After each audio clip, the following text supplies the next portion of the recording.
verlos aquí de nuevo.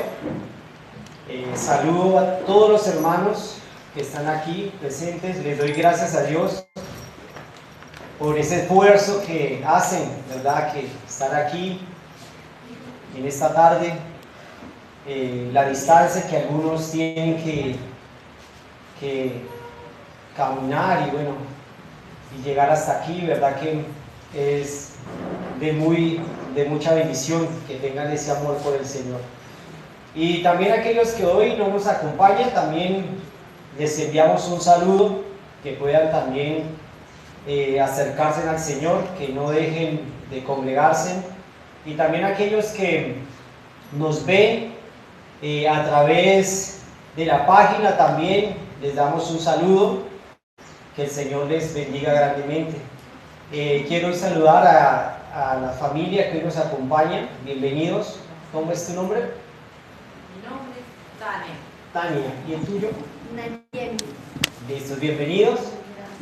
Gracias por estar aquí. Que el Señor les bendiga. Que el Señor en esta tarde use esta enseñanza y este medio para fortalecer sus vidas y que les reciban en su corazón. Bueno, hermanos, entonces para hoy vamos a continuar con esta enseñanza. Saben que nuestra enseñanza está basada en el libro de Pedro, la primera carta de Pedro, en el capítulo 3. Hoy vamos a estar mirando del versículo 8 al versículo 12, ya que es nuestra predicación expositiva de este libro de la primera carta de Pedro. Y ha sido de mucha bendición poder enseñar esta carta. He aprendido y creo que ustedes también han aprendido muchísimo. Y para hoy, para esta tarde, voy a tratar este tema que ahí la Biblia nos lo presenta, nos lo pone, y es un mismo sentir, un mismo sentir. Para eso quiero que estén muy pendientes, dispongan su corazón, saquen sus Biblias también, para que vayan leyendo los textos que yo les voy dictando, y también para que vayan anotando la enseñanza, para que la repasen, la puedan enseñar también a otros.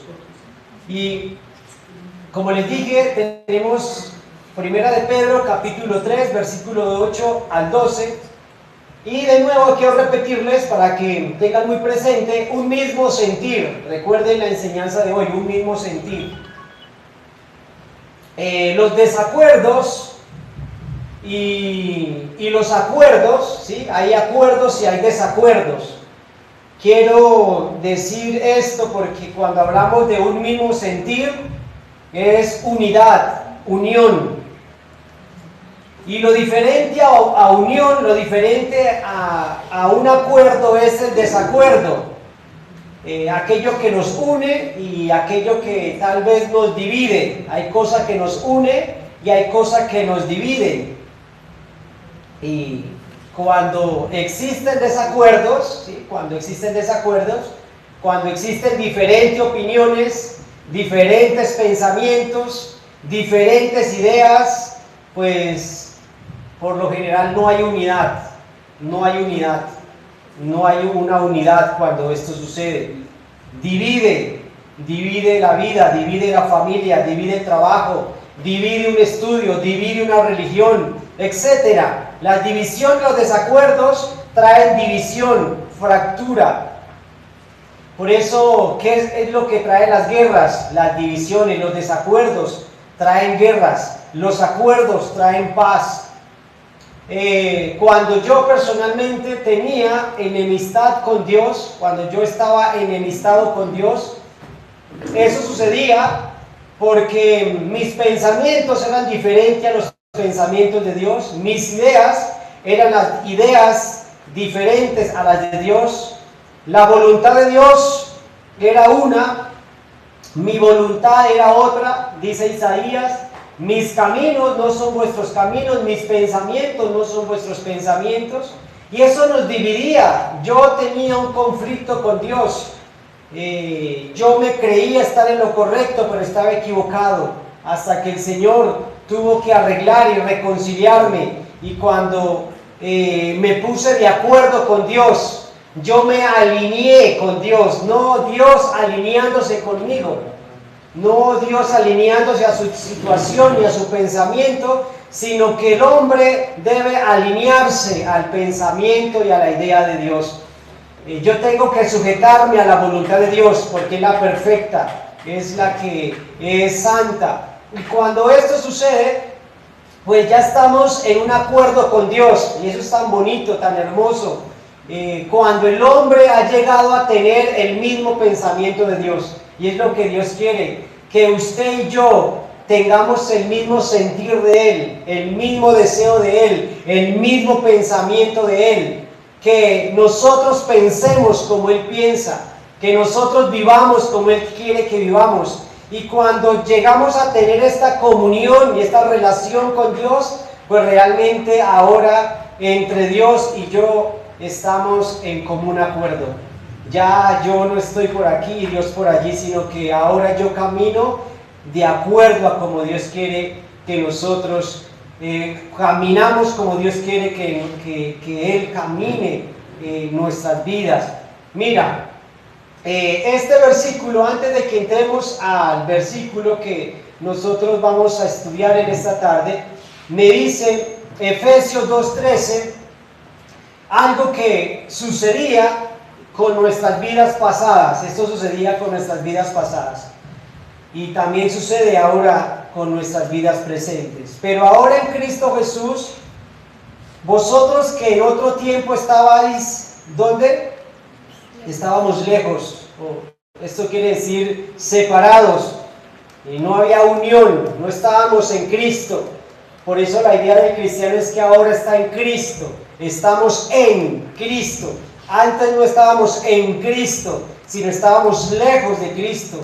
Y ahora habéis sido hechos cercanos por la sangre de Jesucristo. Estábamos lejos, separados, porque Él es nuestra paz, ¿sí ves?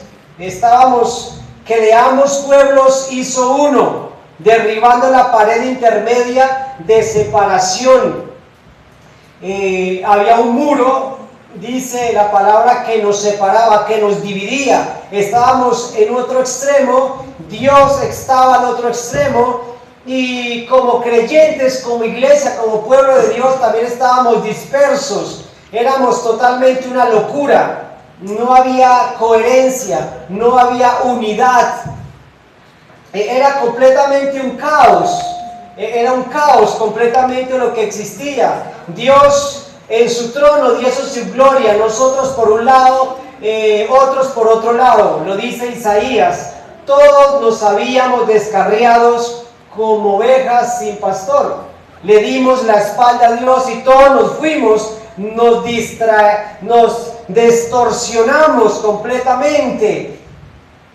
Y así estábamos, no estábamos en el mismo sentir con el Señor. Y el versículo 15 me dice, derribando la pared intermedia de separación, aboliendo en la carne las enemistades.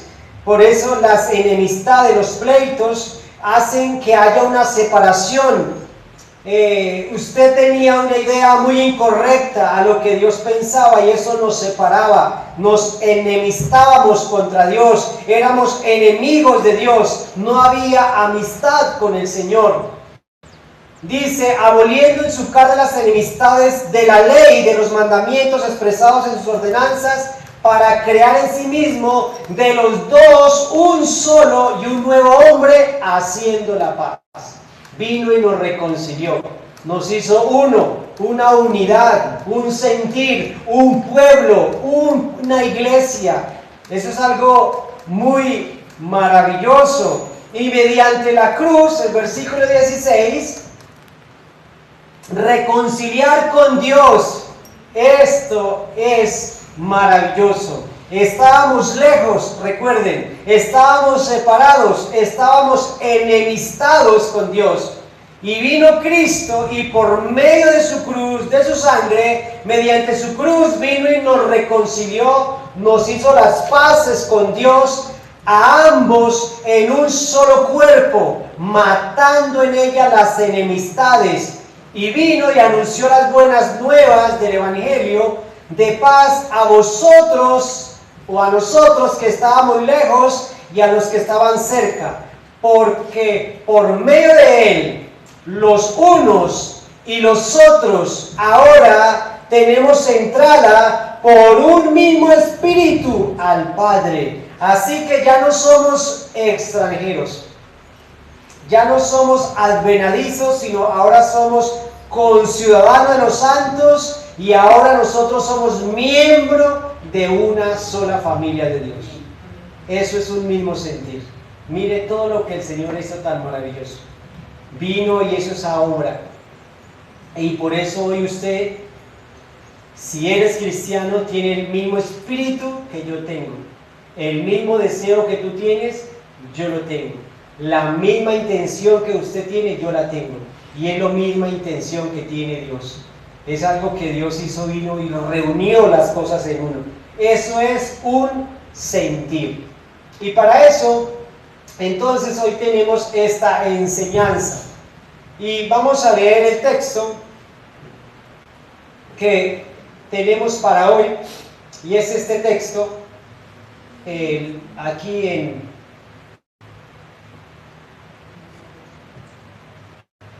Me fui hace 8 días. Aquí, ahora sí. Tenemos Primera de Pedro 3:8, ¿sí? Primera de 3:8. Me dice el texto: finalmente, sean todos de un mismo sentir, compasivos, amados fraternalmente, misericordiosos, amigables, no devolviendo mal por mal ni maldición por maldición, sino por el contrario, bendiciendo, sabiendo que ustedes o nosotros fuimos llamados con el propósito de que heredemos bendición. ¿Por qué? El que quiere amar la vida y ver días buenos, refrene su lengua del mal y sus labios no hablen engaño. Apártate del mal y haz el bien. Busque la paz y síguela, porque los ojos del Señor están sobre los justos y sus oídos atentos a sus oraciones, pero el rostro del Señor está contra aquellos que hacen el mal. Padre, te damos gracias por esta enseñanza, por esta tarde, por esta bendición. Oh Dios, Dios, en esta tarde pones en una sola sintonía el corazón de mis hermanos, el espíritu de mis hermanos y mi espíritu se unan al tuyo en esta tarde, para que juntos como iglesia seamos edificados y adoremos y le glorifiquemos, y como iglesia vivamos en ese solo sentir, en ese espíritu que tú quieres que vivamos. En el nombre de Jesús. Amén. Como iglesia, realmente nosotros debemos tener un mismo sentir, hermanos. Si como iglesia, si como ministerio, como iglesia local y como iglesia universal aquí y en la China, la iglesia o el cristiano no comparte o no concuerda en las enseñanzas o doctrinas bíblicas, realmente estamos perdidos, no estamos trabajando en el mismo sentir. Por eso cuando la iglesia habla de la doctrina del pecado, la doctrina de la salvación, la doctrina del cielo, la doctrina del infierno, la doctrina de la Trinidad, de la Santa Cena, del bautismo, de la iglesia y algunas otras más doctrinas importantes, nosotros debemos estar muy de acuerdo en la definición de esto. Un ejemplo: lo mismo que para mí significa el pecado, la misma significado debe estar en su corazón. Lo que usted define pecado, en mí yo debo estar de acuerdo con eso. Lo que la Biblia define la salvación, usted debe creerlo y yo debo creerlo. Así en todas las doctrinas. Ahora, si hay algunas diferencias que realmente algunas personas no no acuerdan, pues realmente esto no se puede, no podemos llegar a algún lugar. Por ejemplo, cuando muchos hablan de la doctrina de la Trinidad, cuando muchas personas o supuestamente iglesias que no creen en la Trinidad, sino que creen en la unicidad, o como el judaísmo, que solo creen en un Dios, pues realmente estamos en mucho desacuerdo. El mismo pensamiento de él no es el mismo pensamiento mío, y por eso hay desacuerdos. Pero una iglesia bíblica, una iglesia sana, debe estar en un solo sentir. Usted debe creer lo mismo que yo creo, lo mismo que dice la Biblia, para que nosotros podamos seguir adelante. Es muy necesario, hermanos. Por eso que a la iglesia que usted va y en esta iglesia nosotros hablemos el mismo idioma. Y que usted realmente se interese por eso. Que la definición que la iglesia tiene de las diferentes doctrinas bíblicas, usted la comparta y nosotros lo compartamos y que sea bíblicamente. Hay un hombre en una gran historia, un hombre que se conoce como una historia de un ministro de Pakistán, el señor Non de la religión maometana, que significa que crean en Mahoma, que creen en Mahoma. Dice que este hombre viajó muchas veces a los Estados Unidos de América y de Canadá, él siendo de la religión maometana o creyendo en Mahoma. Por lo mismo había visto, cuando viajaba a estos países de América del Norte, vio cómo los países vecinos en este continente podían vivir en paz y resolver todos sus problemas comunes sin el uso de la fuerza, y esto le impresionaba. ¿Por qué? Tal vez usted se pregunta. Porque si usted piensa en el Medio Oriente, donde vivía este hombre, las líneas o los linderos o las fronteras, nadie se puede pasar para allá y nadie se puede pasar para acá. El que se pase para allá le vuelan la cabeza. Pero él vivió y vivía durante toda su vida en esa guerra, donde un país no se pasaba para aquí ni otro se pasaba por aquí, y por eso construyen esos muros y esas murallas donde nadie puede pasarse para aquí, porque los de aquí piensan una cosa, los de aquí piensan otra, y entonces se hacen la guerra, y por eso el Medio Oriente vive en guerra siempre. Y él se sorprendió cuando iba a otros países, y él viajaba de Canadá, viajaba a Estados Unidos, pasaba a México, y él decía, pero aquí es diferente. ¿Cómo posible ellos sí pueden vivir en paz? Y él llegó a entender que la unidad, el sentir que ellos tenían, el mismo sentir que ellos tenían, que ellos compartían, podían vivir en paz, a la diferencia de ellos. Por tantas diferencias que tenían de religión, política, se hacían la guerra cada vez. Vamos a mirar, hermanos, aquí tres puntos durante esta enseñanza de esta tarde. 4 cualidades que nos identifican. Todos fuimos llamados a hacer y a buscar lo mismo. Y como tercera, Dios está con los justos y en contra de los malos. Vamos a mirar 4 puntos que nos muestra este texto para que vivamos en un mismo sentir.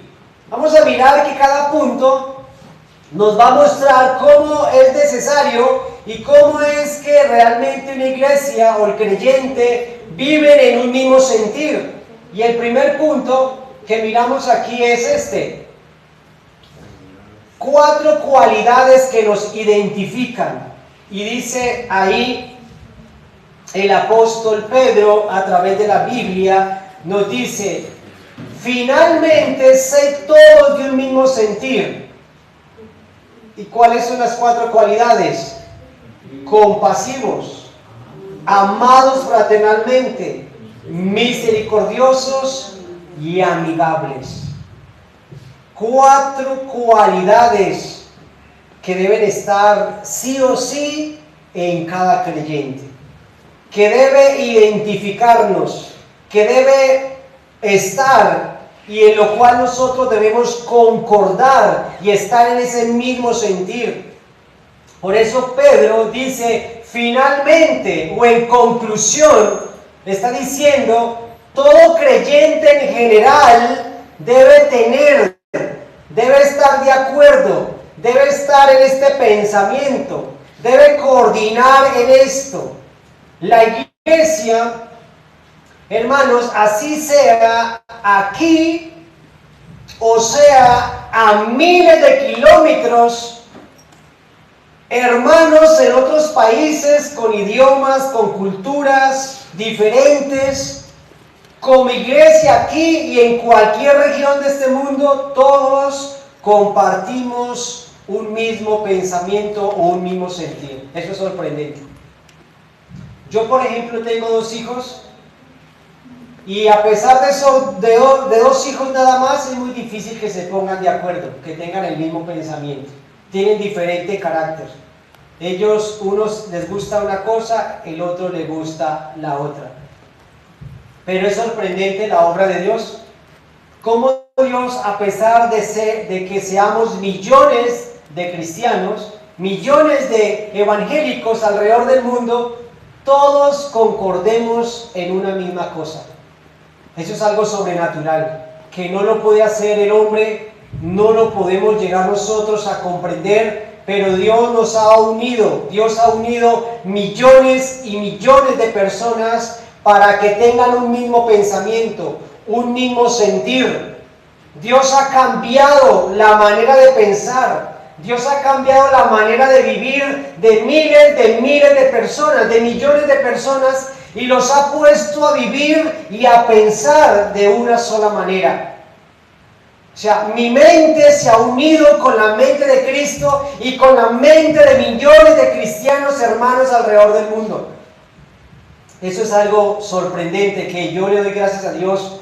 Si alguien me pregunta y nos dijera, muéstranos a Dios, muéstranos una obra de Dios, esto podría ser un resultado de que yo tenía un pensamiento diferente y que ahora Él ha cambiado mi manera de pensar. Y ahora tengo hermanos por todo el mundo entero que piensan lo mismo y sienten lo mismo que yo siento.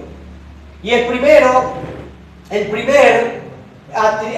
primera cualidad en la cual me muestra el apóstol es esto, algo que debemos compartir todos, es compasivos. Finalmente, ser todos de un mismo sentir, dice compasivos. La compasión significa preocupación por el otro, eso significa compasión o compasivos, preocupación por el otro. Significa que no puedes estar pensando solo en nosotros mismos o en sí mismo, sino que debe estar preocupándose o importándole la vida de los demás. Y es una obra del Espíritu que hace Dios en cada uno de nosotros. Porque por naturaleza somos ¿qué? Egoístas, somos egocéntricos, queremos todo para nosotros y no nos importa a los demás. Por naturaleza eso nos gusta. Lo puede comprobar con los niños pequeños, con los bebés. Si tú pones ese bebé con otra bebé y le pones un juguete, pues realmente hay una guerra mundial. Ese niño no va a compartir el juguete con el otro. Él va a querer ese juguete para él y el otro va a querer el mismo juguete. Por naturaleza venimos manchados y caídos.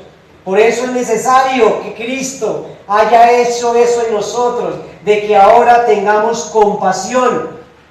Y esto no solo significa en que yo piense en el bienestar del otro, no solo en pensar cómo estará mi hermano, no solo pensar, oiga, míralo cómo sufre, sino que es mucho más allá, es entrar en el problema del hermano.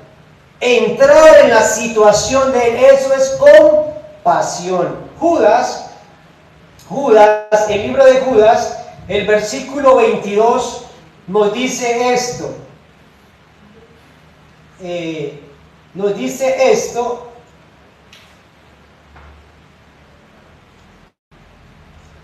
Algunos que dudan, convencerlos.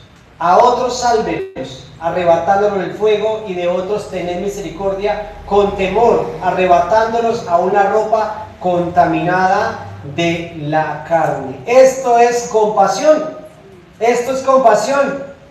De aquel que duda, de aquel que está en duda, dice, convénzalo. No deje que se pierde. No déjelo a su manera errónea de pensar, sino que si tienes compasión, dice, haga lo posible para que él entre en una verdadera situación, en un pensamiento correcto.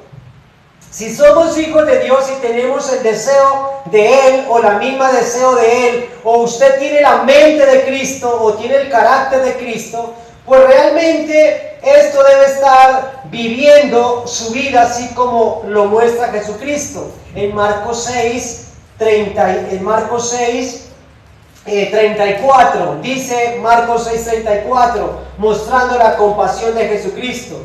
Salió Jesús y vio una gran multitud, y tuvo que compasión de ellos, porque eran como ovejas que no tenían pastor, y comenzó a enseñarles muchas cosas. Cuando ya era avanzada la hora, sus discípulos se acercaron a él diciendo, el lugar es desierto y la hora ya es muy avanzada, despídelos para que se vayan a los campos y aldeas alrededor y compren pan, pues no tienen qué comer. Muestra aquí, primera parte, Jesús sale y ve una gran multitud. Una gran multitud. ¿Y cómo estaba esa multitud? ¿Qué caracterizaba? ¿En qué condiciones estaba la multitud? Como ovejas, pero no tenían ¿qué? No tenían pastor. ¿Cómo son las ovejas sin pastor? Pueden ser flacas, pulguientas, llenas de lana, sucias, aturdidas, expuestas. Imagínate todo eso. Imagínate una manada sin pastor, unas ovejas sin pastor. ¿En qué condición pueden estar? Las ovejas por naturaleza no pueden estar sin pastor. Las ovejas necesitan el pastor. Ellas no se pueden sanar a sí mismas. Ellas no pueden depender de sí mismas. Hermano, haga el ejemplo. Compre 50 ovejas y póngalas a vivir solas y no son capaces de vivir solas. Ellas no se pueden defender. Ellas son diferentes a muchas manadas. Ellas no cazan. Ellas muchas veces necesitan que le pongan el pasto, que les pongan el agua limpia, porque ellas son testarudas y se pueden enfermar. Entonces Cristo ve a la gran multitud como ovejas en esa condición. O sea, póngase a pensar. Y ahora quítese de la mente de las ovejas y póngase en su mente personas humanas que Dios estaba comparando como ovejas. ¿Cómo estaban esas personas entonces? De esa misma manera. Miserables completamente espiritualmente, sin vida espiritual, llenas de pecado, llenas de maldad, oprimidas por el diablo, oprimidas por el mundo, oprimidas por el pecado, angustiadas y perdidas. ¿Y qué hizo Cristo ante eso?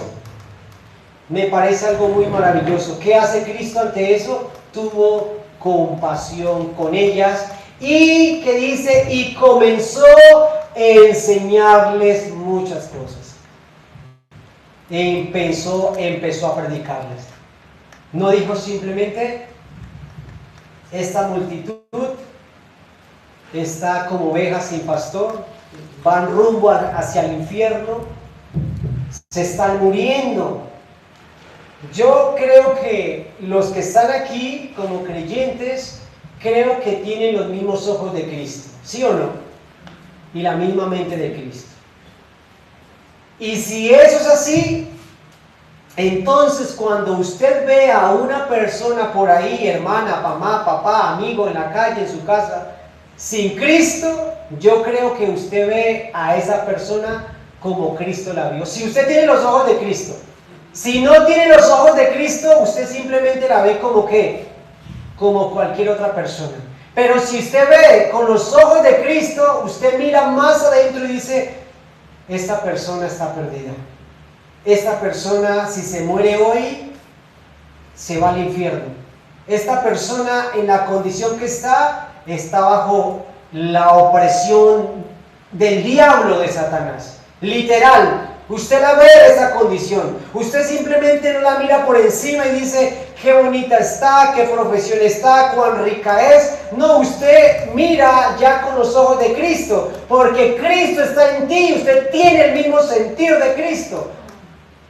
Y si usted la mira de esa manera, usted también ahora debe actuar como actuó Cristo. Debe acercarse a esta persona y una gran preocupación para que esta persona venga a Cristo y se salve.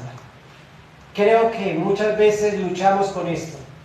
Y cuando tenemos esas oportunidades y dejamos que esta oveja perdida siga su rumbo, no sé cómo se va usted para su casa, cómo duerme, diciendo, tal vez esta persona que hoy me encontré, perdida, sin pastor, miserable de pecado, mañana tal vez no amanezca viva. Y tal vez yo podría haberle predicado el Evangelio de Jesucristo. Eso es compasión. El mismo sentir que hubo Cristo, el mismo sentir debe estar en cada creyente. Debe estar en ti y debe estar en mí. 4 cualidades que debe estar en todos nosotros: la compasión. Ahora Jesús les dice, estos están tiempo con nosotros, y los discípulos dicen, despídalos para que vayan y compren pan. Pero Jesús les responde en el versículo 37 y les dijo, dales vosotros de comer. Ellos dijeron, que vayan y compremos pan por 200 denarios y le demos de comer. Son muy pocos, hermanos, los que se interesan por las personas si realmente tienen vida espiritual.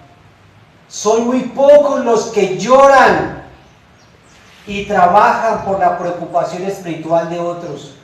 Son muy pocos los que se preparan para ir y llevar el alimento que necesitan las vidas y las ovejas que no tienen pastor. Y creo que ahí estaríamos infringiendo en el mandamiento, por tanto, ir y predicar el Evangelio.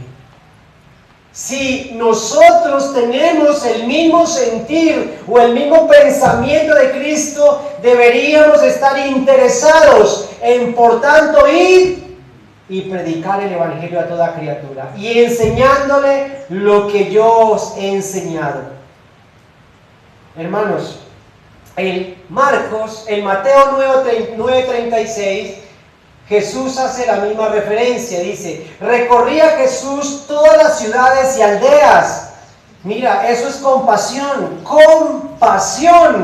por el perdido, compasión por este mundo, compasión de Cristo por ti y por mí, que vino y caminó lo que tenía que caminar para encontrarlo a usted y encontrarme a mí y darme vida. Eso es compasión. Lo mismo que Él ahora pone en nuestro corazón por mí y en usted, para que usted tenga por otra persona. Y predicando el Evangelio del Reino y sanando toda enfermedad y toda dolencia en el pueblo.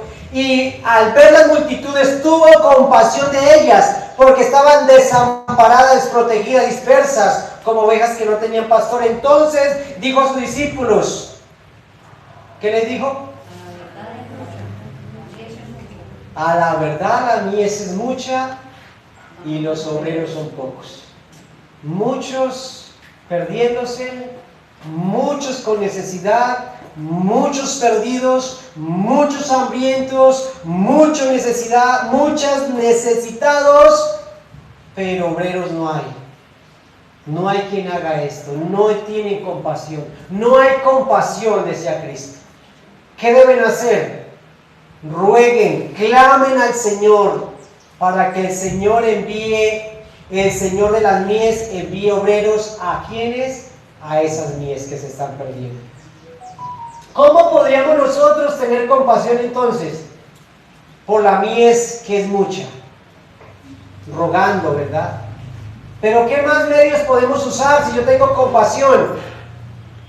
Yo puedo hacer muchos medios para eso, ¿verdad? Yo puedo ayudar, yo puedo aportar, yo puedo dar, yo puedo involucrarme.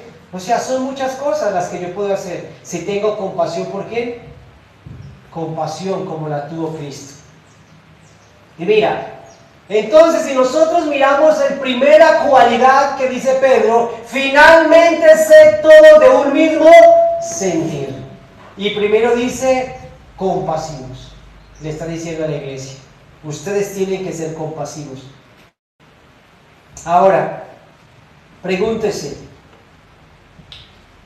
en ese momento, Jesús ve a estas personas devoradas por las fieras, y él no pudo seguir su camino derecho. Él no pudo seguir normal su vida, sino que tuvo que ayudarlas. Ahora pregúntese si en su corazón hay compasión. O cuánta compasión hay en ti por los demás. Pregúntese cuánta compasión tuvo Cristo de ti y ahora cuánta compasión usted debe tener del otro.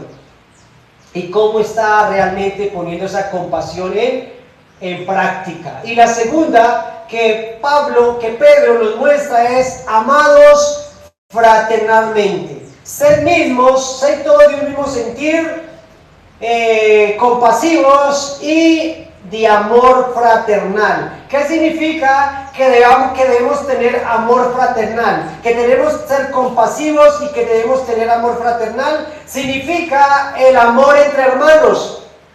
Es otra cualidad que debe estar en nosotros. Ahora, hermanos, nosotros somos hijos de un mismo Dios, somos hijos de un mismo Padre, somos hijos del mismo Dios y somos de la misma familia de Dios. Si nosotros nos ponemos a pensar en el contexto social de aquel tiempo cuando Pedro escribe esto, es muy importante porque Pedro está hablando de una iglesia en aquel tiempo, una iglesia a la cual era despojada por la fe y por el cristianismo. El imperio romano o el gobierno los despojaba, les mataba a sus padres, les mataba a sus hijos y quedaban desamparados. A esos hermanos desamparados, ¿qué deberían hacer nosotros, hermanos? Acogerlos y llevarlos para su casa, alimentarlos. ¿Eso se llama qué? Amor fraternal. ¿Ustedes recuerdan qué dice Mateo 25? Yo tuve hambre y me diste de comer.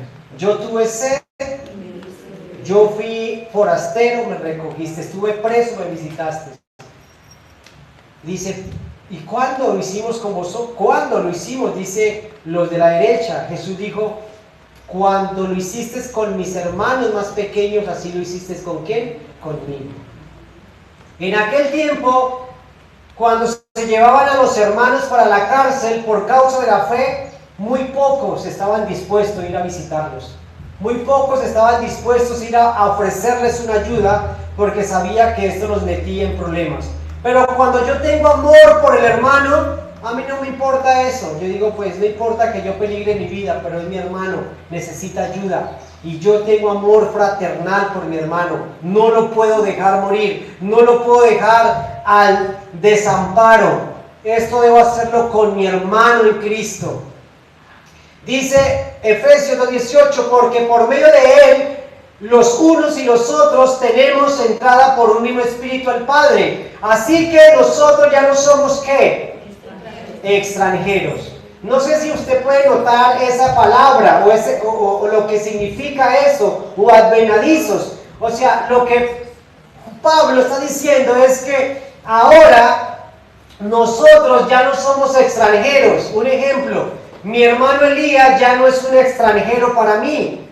Mi hermano Elías tal vez un tiempo atrás para mí era un extraño. Ni siquiera sabía que existía mi hermano y su familia. No sé, y no me importaba su vida, pero ahora que ya él ha venido a la fe, él ahora ya no es un extraño para mí, ni su familia es extraña para mí, sino que ahora él y su familia son ¿qué? Mis hermanos, son mi familia, son miembros de mi familia. Y ustedes deben mirarse así unos con otros.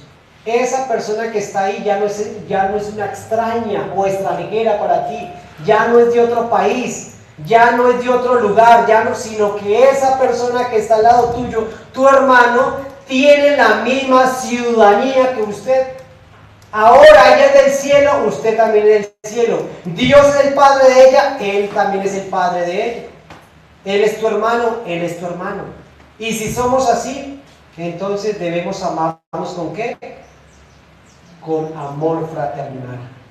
El tercero que nos habla aquí Pedro, es misericordiosos. Vamos mirando entonces la primera, compasivo; segundo, amor fraternal; tercero, sed misericordiosos, dice Pedro. Todo creyente debe ser misericordioso. ¿Y qué significa esto? ¿Alguien podría decirme qué significa ser misericordioso? Significa perdonar o ayudar. Pero ¿sabe qué? Aunque no lo merezca. Eso es misericordia.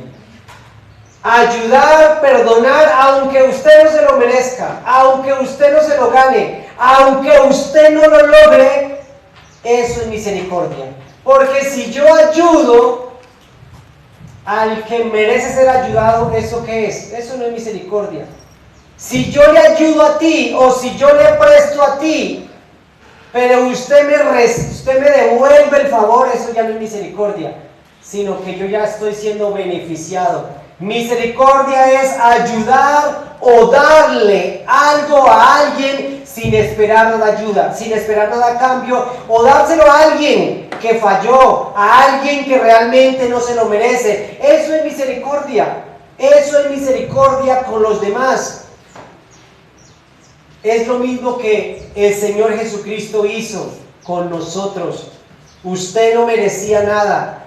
Yo no merecía nada. Yo no lo podía lograr. Usted no lo podía lograr. Pero más sin embargo, ¿qué hizo Dios con usted? A pesar que no se lo merecía, a pesar que no lo podía alcanzar, a pesar que usted no lo logró, porque usted era pecador igual que yo, ¿qué hizo Jesús? En lugar de darnos justicia, ¿qué nos dio? Misericordia.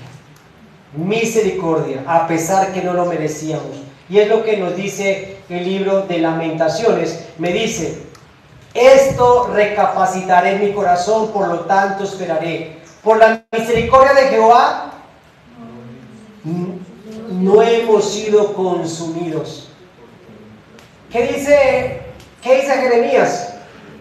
Jeremías está diciendo: si no fuera por la misericordia de Dios, no existiríamos. Usted no existiría, ni yo existiríamos.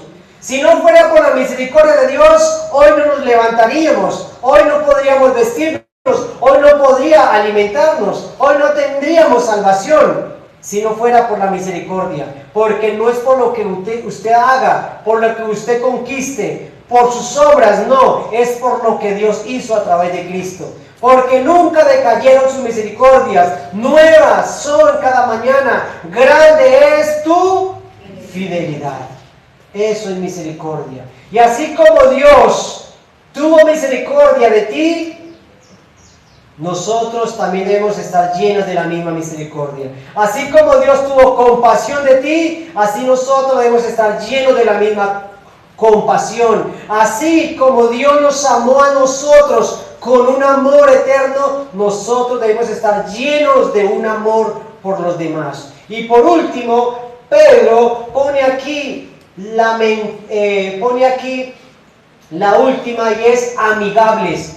¿Qué significa amigables? Dice: ser amistoso o ser amable significa no ser indiferente o no ser apático. Y eso es algo que Dios cambia en nuestros corazones, porque nuestro carácter era así, apático, indiferente, no querer relacionarnos con los demás, no querer estar junto con los otros. Pero ¿qué hizo Jesús cuando vino a este mundo? Vino y estuvo ¿con qué? Con los enfermos, estuvo con los pecadores, estuvo con los publicanos, estuvo con las mujeres, estuvo con los niños. Él no estuvo ahí aislado, sino Él estuvo relacionado, amigable. Y en esa obra que Él hizo, ¿qué pudo hacer? Mostrar el amor de Dios hacia los demás. Jesús nos llama a nosotros y nos compara con un redil o como una manada, no solos, sino una manada, donde una oveja necesita de la otra oveja, donde una oveja debe calentar a la otra oveja. Juan 15 nos dice algo tan importante, y es: el creyente dice esto para el creyente: nadie tiene mayor amor que este, que uno ponga su vida por sus amigos. Eso es amigable, eso es el carácter de un amigo. Un amigo debe estar en el punto o en la condición de querer poner la vida ¿por quién? Por el otro amigo. Pero dígame si alguien aquí está dispuesto a eso. Pero creo que como hermanos sí deberíamos estar dispuestos. Pero entonces ahí es donde nosotros podríamos estar mirando: ¿cuánto me falta? ¿Realmente sí tengo esas características? ¿Realmente sí estoy viviendo de acuerdo a esto? Porque Jesús dijo: nadie tiene mayor amor que este, que uno ponga su vida por sus amigos. Vosotros sois mis amigos si hacéis lo que yo os mando. Eso se llama fidelidad. Un amigo es fiel. Ya no os llamaré siervos, porque el siervo no sabe lo que hace su señor, pero los he llamado amigos, porque todas las cosas que oí de mi Padre se las ha dado a conocer. Aquí nos está mostrando que un amigo es alguien de confianza, alguien al cual se le cuenta, se le entregan nuestros dolores, y alguien que está dispuesto ¿a qué? A dar un buen consejo. Entonces ahí ya miramos el primer punto. Estas 4 cualidades que nos muestra el apóstol Pedro que debe estar en la vida de cada creyente: ser todos de un mismo sentir, ser compasivos, de amor fraternal, de misericordias, y ser amigables para con nosotros, hermanos. Y como segundo punto que vamos a mirar, todos fuimos llamados a hacer y a buscar ¿qué? Y a buscar lo mismo. Todos fuimos llamados a hacer y a buscar lo mismo. Y dice Pedro 9: no devolviendo mal por mal, ni maldición por maldición, sino por el contrario, bendiciendo, sabiendo que fuiste llamados para que le demos bendición. Porque el que quiere amar la vida y ver días buenos, refrene su lengua del mal y sus labios no hablen engaño. Apártate del mal y haga el bien, busca la paz y ¿qué? Y sígala. ¿Qué nos dijo Jesús en cierta ocasión? Un reino dividido no prosperará. Una casa dividida tampoco prosperará. Hermanos, aunque la iglesia, aunque nosotros y aunque toda la iglesia alrededor del mundo tengamos diferentes dones o diferentes ministerios, como iglesia, a pesar de ser diversa en ministerios, todos buscamos un propósito. Y ese ejemplo: el hermano que se para en la puerta, el hermano que toca, el hermano que canta, el hermano que ora, el hermano que predica, y los hermanos que sirven, todos buscamos un solo propósito. ¿Y cuál es ese propósito? Glorificar a Dios. Glorificamos al Señor. ¿Sí? Ahora, hermanos, cuando nosotros durante la vida tenemos diferentes situaciones, hermanos, nosotros tenemos diferentes situaciones que nos aturden, que nos oprimen en la vida. El diablo nos persigue, nos hace la vida mal, nos quiere confundir, se quiere interponer a nuestro propósito, se quiere interponer y hacer que nosotros dejemos de buscar a Dios, dejemos de hacer la voluntad de Dios, porque eso es lo que quiere el enemigo. ¿Qué es lo que quiere el enemigo? Que nosotros perdamos la fe, perdamos el gozo, perdamos la esperanza. Es lo que quiere el mundo, lo que quiere el pecado, lo que quieren muchas situaciones, con el dolor, con las situaciones. Pero nosotros tenemos un sentir, nosotros tenemos un deseo, nosotros tenemos un llamado, el cual no debemos perder de vista. Y eso es lo que a nosotros nos ayuda para que no nos desenfoquemos, para que no perdamos de vista lo que Dios nos ha llamado a hacer y en lo que Dios nos ha llamado a persistir, para que no perdamos la vista de ahí. Y es algo que nos dice Colosenses. El libro de Colosenses nos dice: si pues habéis resucitado con Cristo, buscad las cosas de arriba, donde está Cristo sentado a la diestra de Dios. Aquí vemos un propósito, aquí vemos un llamado, aquí vemos una intención. Y la intención aquí en Colosenses es que todo creyente debe tener la mira o debe tener la vista, ¿dónde? Las cosas de arriba. Eso, en las cosas de arriba. Allí debe estar puesta la mira. Sus ojos deben estar puestos allí. Poned la mira en las cosas de arriba y no ¿dónde? En la tierra. Porque habéis muerto y vuestra vida está escondida en Cristo. Lo que Pablo está diciendo aquí en Colosenses es: no quites tu mirada de este lugar. No quites tu esperanza de las cosas de arriba. No la pongas en la tierra. No permita que nada te distraiga. No permita que nada quite tu mira y la pongas en cosas y te distraigas en lo que no es el propósito de Dios. Filipenses, el libro de Filipenses me dice Filipenses 3:10 me dice: al fin de conocerle el propósito de Pablo y el poder de su resurrección y la participación de sus padecimientos, llegando a ser semejantes a él en la muerte. Pablo tenía un propósito. Pablo había sido llamado y Pablo perseguía un propósito. Y el propósito era participar del poder de la resurrección. Decía: yo persigo esto, yo continúo con este propósito y con esto en mente. No puedo permitir que nada me distraiga de esto, de lo que Dios me ha llamado y de lo que Dios me ha prometido. Y llegando aún inclusive a ser semejante a él en su muerte.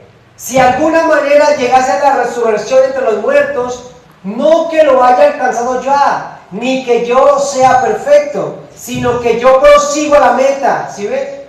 Yo prosigo a la meta, persigo la meta, por ver si logra hacer aquello para lo cual fui también nacido por Cristo Jesús. Hermano, yo mismo no pretendo haberlo alcanzado ya, pero una cosa hago: olvidando ciertamente lo que queda atrás, me despojo de lo que está atrás. Me olvido de lo que está atrás y más bien, ¿qué hago?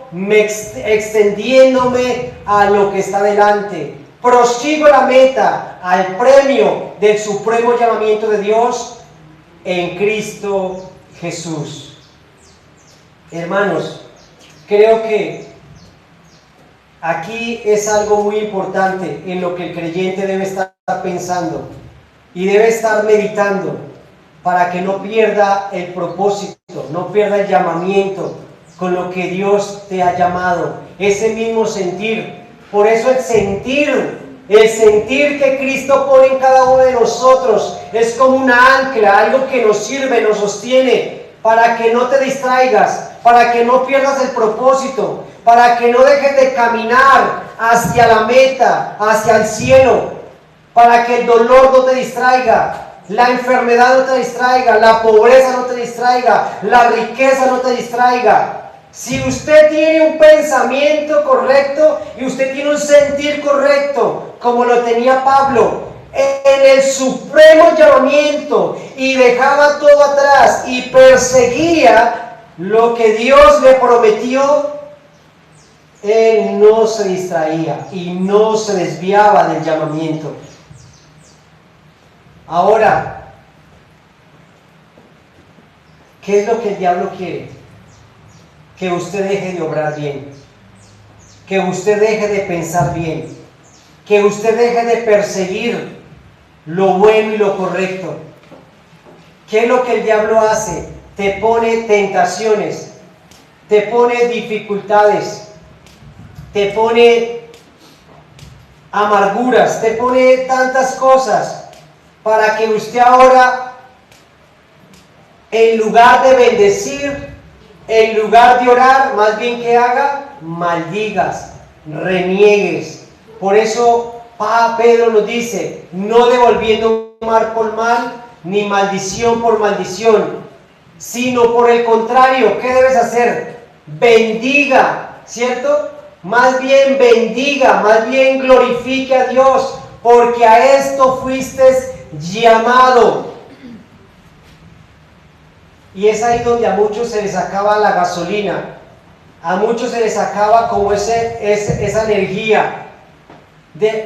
Conozco personas que se muestran muy amorosas, se muestran muy compasivas, se muestran muy amigables, se muestran muy misericordiosas en momentos buenos, en momentos alegres, en momentos en momentos de riqueza, en momentos de salud. Pero en momentos de dificultad ya no son compasivos, ya no son misericordiosos, ya no son amigables, ya dejan de bendecir, ya dejan de glorificar a Dios, sino que ahora empiezan a maldecir, ahora dejan de creer, dejan de confiar. ¿Pero por qué sucede esto? Porque realmente la obra de Dios no está en sus corazones. Por lo contrario, un verdadero creyente, un verdadero cristiano, pase lo que pase o suceda lo que suceda, mantiene una buena compostura, mantiene una buena relación con Dios, mantiene glorificando a Dios, mantiene bendiciendo a Dios. Creo, hermanos, que lo que el diablo quería y lo que el diablo deseaba con la vida de Job era eso. ¿Qué decía? Maldiga a Dios. ¿Y qué? Y muérate. Maldiga a Dios y muérate. ¿Qué haces todavía guardando tu compostura? ¿Qué haces todavía ahí rascándote con un tiesto? Habiendo perdido tu familia, habiendo perdido tus cosas.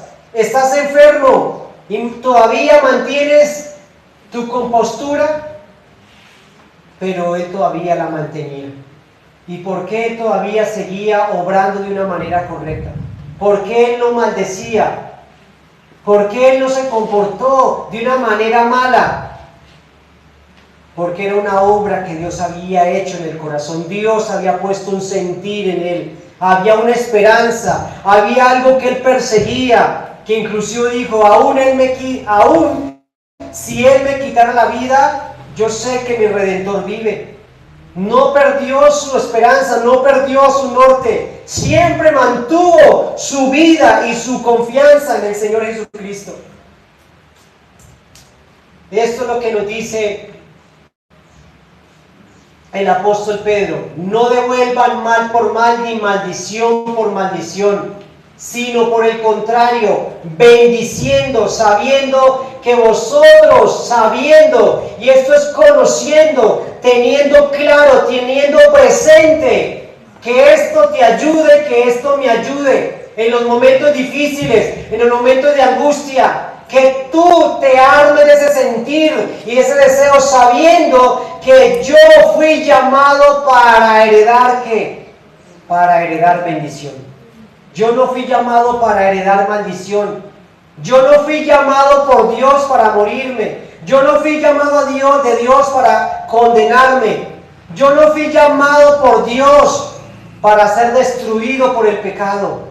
Yo no fui llamado por Dios para maldecir o para servir al mundo. Yo fui llamado por Dios para heredar una bendición, para hacer bendición. Que eso te mantenga con ese sentir, con ese pensamiento. ¿Para qué fuiste llamado?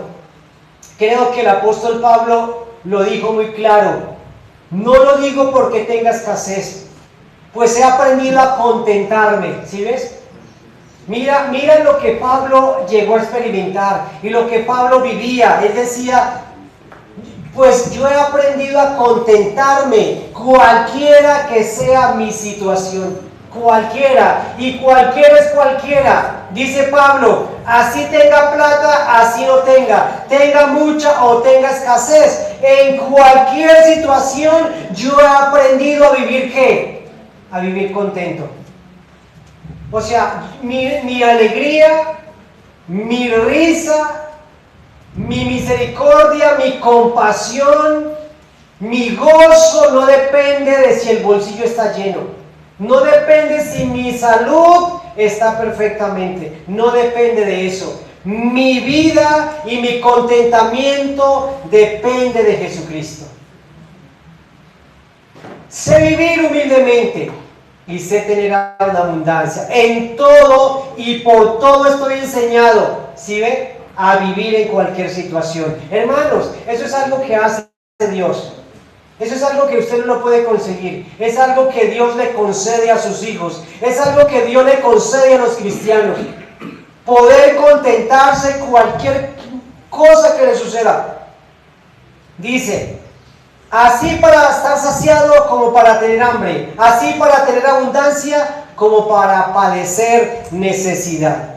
Y por eso nosotros como iglesia, hermanos, no predicamos un evangelio positivo, ni un evangelio de prosperidad, sino que nosotros creemos que cualquier cristiano puede padecer necesidad.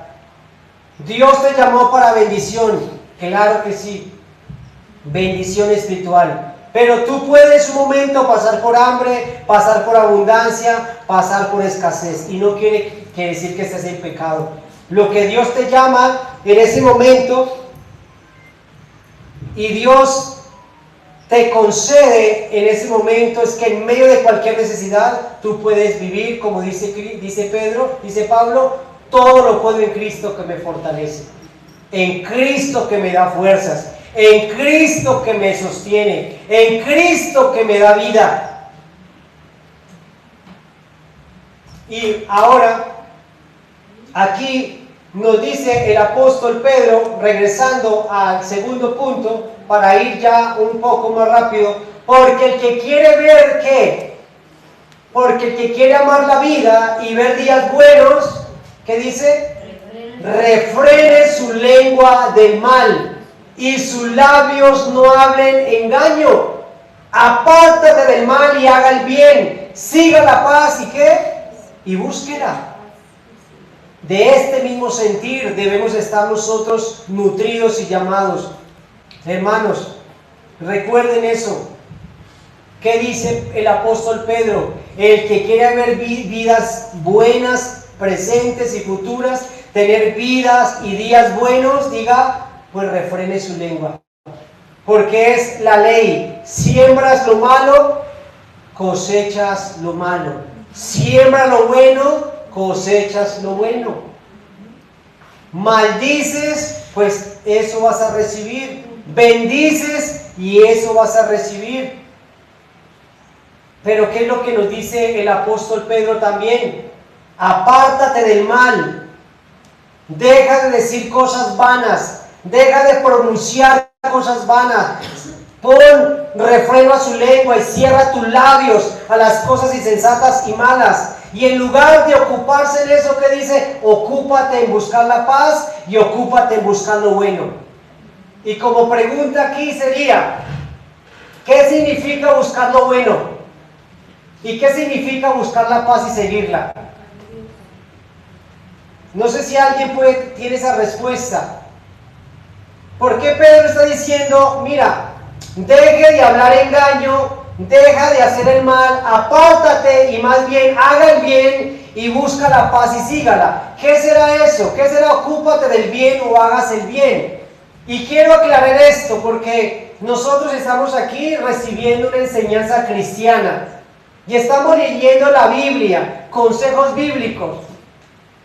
Porque si usted se va para una terapia psicológica, si usted se va para un lugar de positivismo o de alguien así que quiera darle motivación y le va a decir al drogadicto, deja de meter marihuana y deja de emborracharte, y en lugar de eso, ocúpate en qué? Ocúpate en lo bueno. ¿Y eso bueno qué te aconseja el terapeuta? ¿En qué? Estudiar, trabajar. Excelente, mi hermano Rodrigo. Ocúpate en trabajar, ocúpate en un deporte, ocúpate en una dieta, ocúpate en cosas buenas. ¿Y qué son esas cosas buenas? Pues eso, trabaja, haz deporte. Pero eso no funciona, hermano. Eso es como coger esa pared manchada y echarle encima y no arreglar lo que está ahí. Lo que Pedro dice, arráncate eso, arrepiéntate del mal, deja de hacerlo, apártate y ahora ocúpate de lo bueno. ¿Y qué será ocuparnos de lo bueno? Ocuparnos en Dios. Y por eso el consejo cristiano es eso, deja de hacer lo malo y más bien sumérjate en ¿qué? Sumérjate en la Biblia. Deleítate en Dios, deleítate, porque ahí sí vas a encontrar paz y ahí sí vas a encontrar gozo. Hermano, lo que Pedro es algo muy sabio. Te está diciendo, deja esto y te entrego esto. Mira, hoy los padres de familia luchan con los hijos, con los celulares. ¿Y qué los pongo a hacer? Y usted al niño, ellos tienen la energía al 100. Y ellos hacen todo rápido y ya, dame el celular. Entonces usted dice, ¿cómo hago para sacarlo del celular y que se ocupen en algo? Usted tiene que tener un plan B. Porque si usted se lo quita pero no le tiene un plan B para hacerlo, ellos tienen que ocuparlos en algo. Y por eso el pecador, o lo que dice Pablo, él tiene que dejar el pecado y ocuparse en algo. ¿Pero ocuparse en qué? Ocuparse en Cristo, en lo bueno y en lo que trae paz. ¿Y qué es lo que trae paz? Cristo. La gloria de Cristo, la lectura bíblica, la oración, la comunión con Dios. Eso es el gran consejo de Dios. Y por eso aquí nos dice el Salmo 1, muy importante. Bienaventurado el varón que no anduvo en consejos de malos, que no desperdicia el tiempo y que no se ocupa en el consejo, en el camino de los malos, ni anda en los caminos de pecadores, sino más bien, ¿qué hace él? ¿Se pone a hacer deporte? ¿Se pone a hacer meditación, mindfulness? No, dice no. Ni en silla de escarnecedores se ha sentado, sino que, ¿qué hace este hombre? En lugar de hacer lo malo y desperdiciar su vida, él dice, no, voy a ponerme a hacer algo bueno, como jugar fútbol, como mirar televisión. Dice, no, porque estás sacando la pata del barro y la estás metiendo en otro barro. Dice más bien, sino que en la ley de Dios, en la ley de Dios, en la ley de Jehová está su delicia. Ahí se deleita. Eso es lo bueno. Eso es nuestro dulce al paladar. Eso es lo que produce vida en nosotros. Y en su ley medita de día y de noche. Cambia lo bueno, cambia los malos hábitos de pecaminosos por los buenos hábitos espirituales. Se ocupa en las cosas buenas, será, y mire, y dice, si hace esto, será como un árbol fuerte plantado junto a las corrientes de las aguas, que da fruto a su tiempo y su hoja no cae, y todo lo que hace, ¿qué sucede? Va a prosperar. Si te ocupas en lo bueno, en la paz y la persigues. Eso es lo efectivo. Ármate de ese mismo sentir. Métate eso en tu mente y en tu corazón. 4 cualidades que debe estar en ti y en mí. Y el segundo punto que dice, todos fuimos llamados a buscar y a hacer lo mismo. A buscar a Dios y a persistir en Dios. A dejar el mal porque fuimos llamados para heredar bendición. Métate eso en todo momento de su vida. ¿Qué es lo que Dios te llamó? Y tú fuiste llamado para eso. No fuiste llamado para servir al pecado. No fuiste llamado para ser condenado, sino fuiste llamado para glorificar a Dios. Y como último punto, que se nos alargó, pero quiero terminar, pero este es corto, hermanos. Dios está con los justos y en contra de los injustos.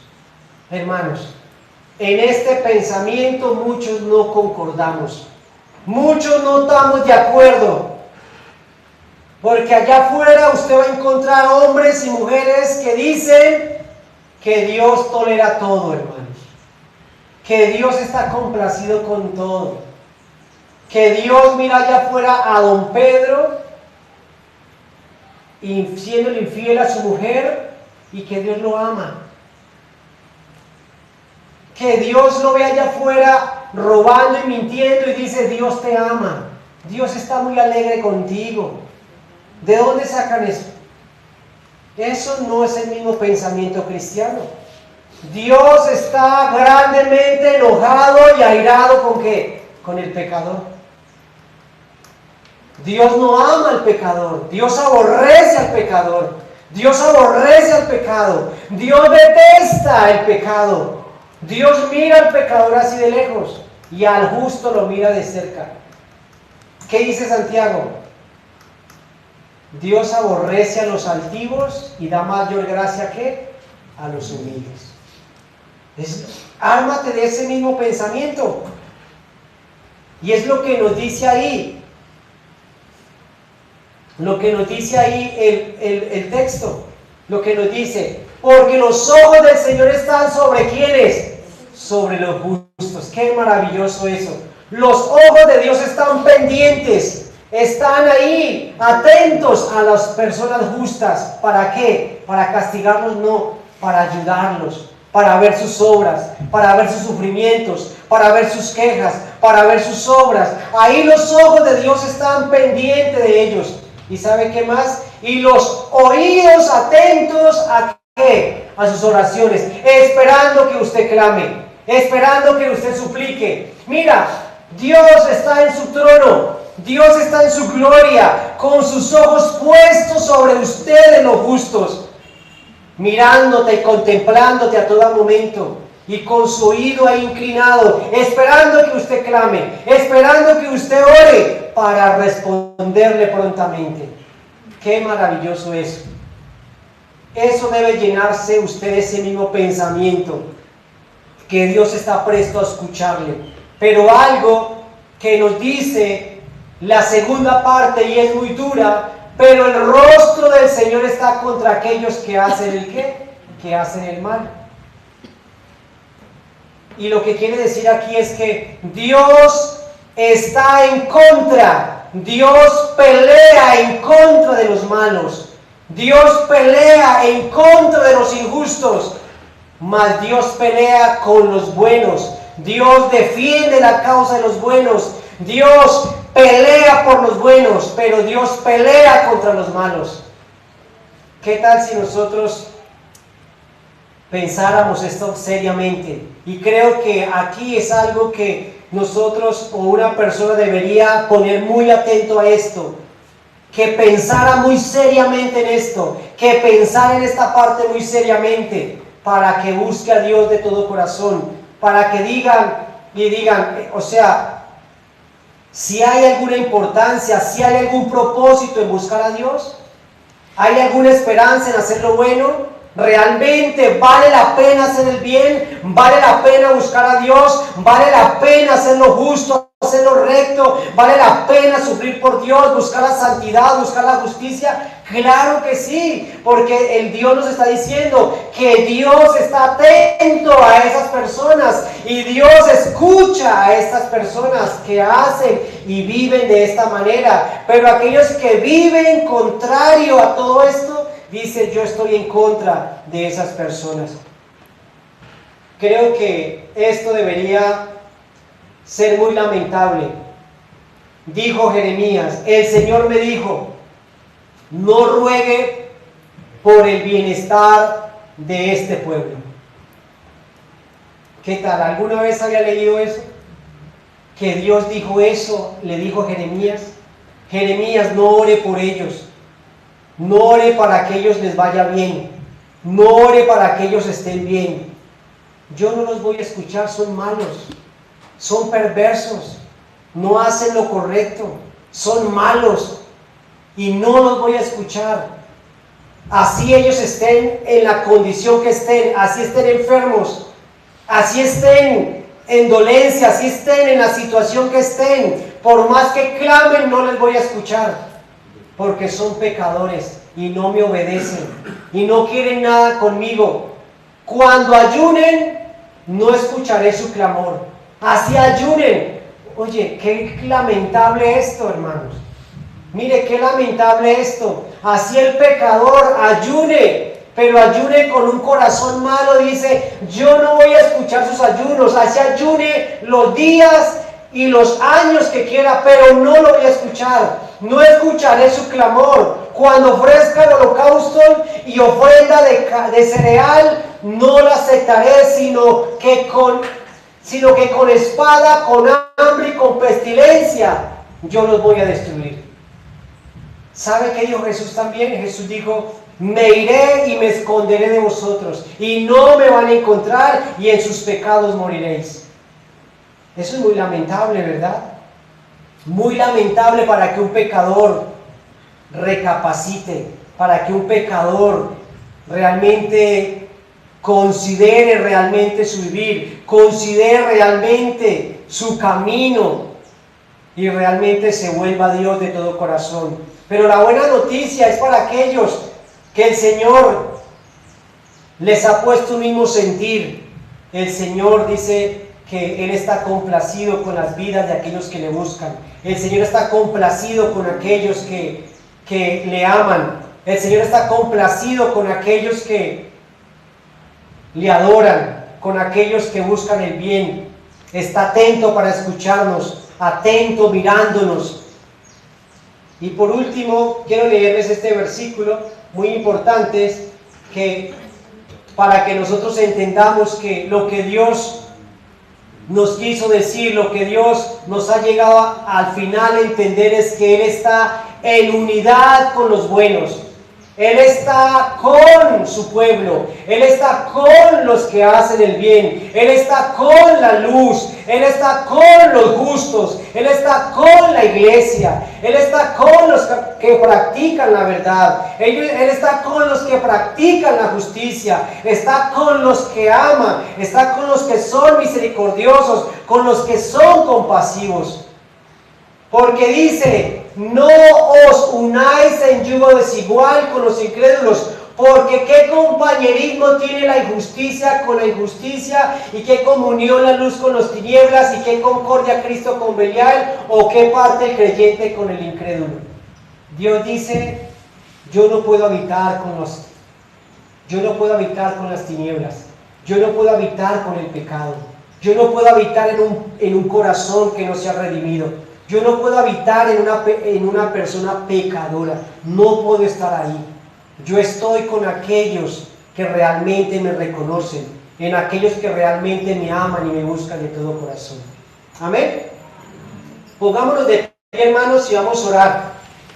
Hermanos, quiero que entonces recapacitemos, que oremos y que nos examinemos si realmente cómo está nuestro corazón, si realmente estamos en el mismo sentir de Dios, si estamos en el mismo deseo de Dios, si tenemos el mismo pensamiento de Dios, y que le demos gracias porque Él nos ha llenado de su gloria y de su esperanza. Padre, te damos gracias, Señor, por esta tarde, te damos gracias por este momento, te damos gracias, Señor, por habernos hecho sentir el mismo deseo que tú tienes, nos ha hecho caminar en tus caminos, nos ha hecho perseverar en tu voluntad, Señor.